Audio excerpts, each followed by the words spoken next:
네, 10년도 24번 기출 보겠습니다.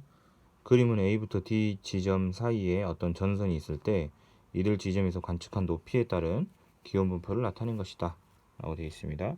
이에 대한 설명으로 옳은 것을 보기에서 모두 고른 것은, 자 보시죠. 자, 기억 보기부터 지표면에 나타나는 전선은 A, B 사이에 위치한다.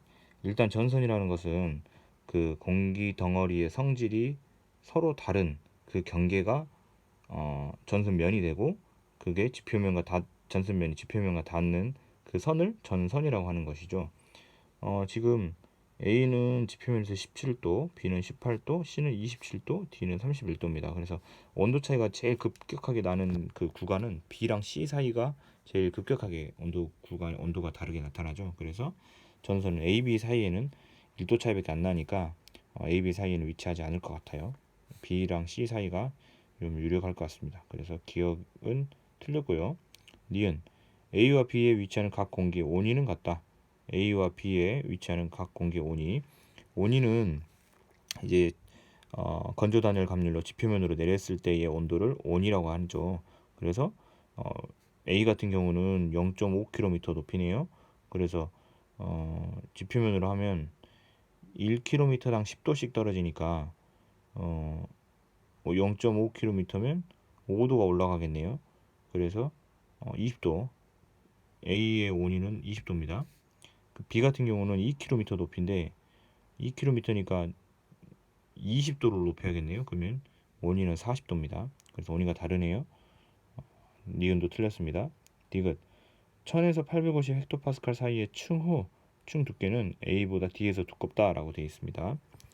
이제 층후라고 하는 것은 이제 층 두께를 얘기를 하는 건데, 이제 온도가 높은 공기 같은 경우는 층후가 두껍고 이게 온도가 높으니까 팽창되어 있다 이렇게 생각하시면 되겠고요.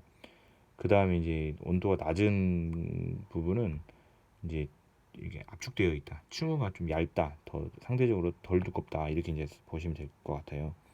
그래서 A랑 D랑 층후를 비교를 해보면 지금 850 헥토파스칼 사이라고 했죠. 그래서 이 지금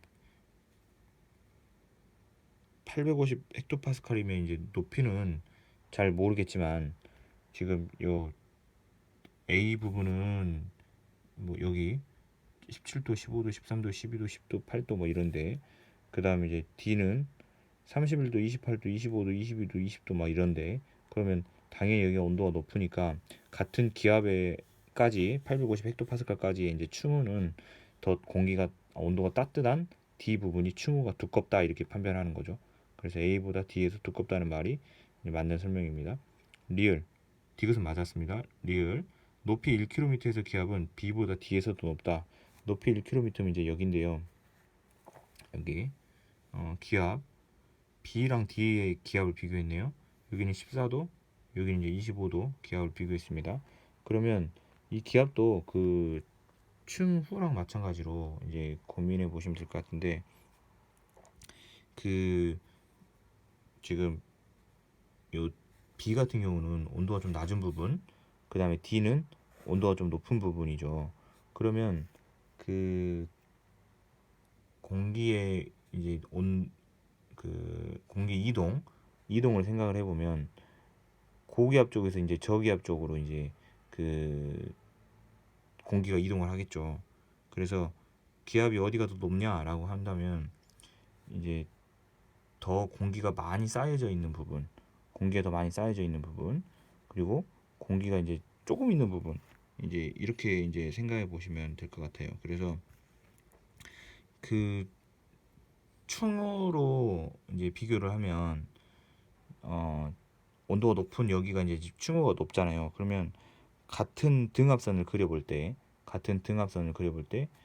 이 D쪽이 등압선을 더 높게 그릴 수 있겠죠. 충후가 지금 두꺼우니까. 그리고 이제 B는 더 낮게 그리겠죠. 그러면 이제 같은 등압선을 D에서도 높게 그릴 수 있으니까 기압은 D가 더 기압이 높다. 등압선의 높이가 높으니까요. 여기가 고기압이고 이쪽이 D쪽이 등압선이 더 낮게 있으니까 더 저기압이고, 이런 식으로 해서 이 D 같은 경우는 기압이 D에서도 높다 하는 표현은 리을 보기는 맞는 설명이 되겠습니다. 그래서 그 답은 디귿하고 리을 답이 3번이 되겠습니다.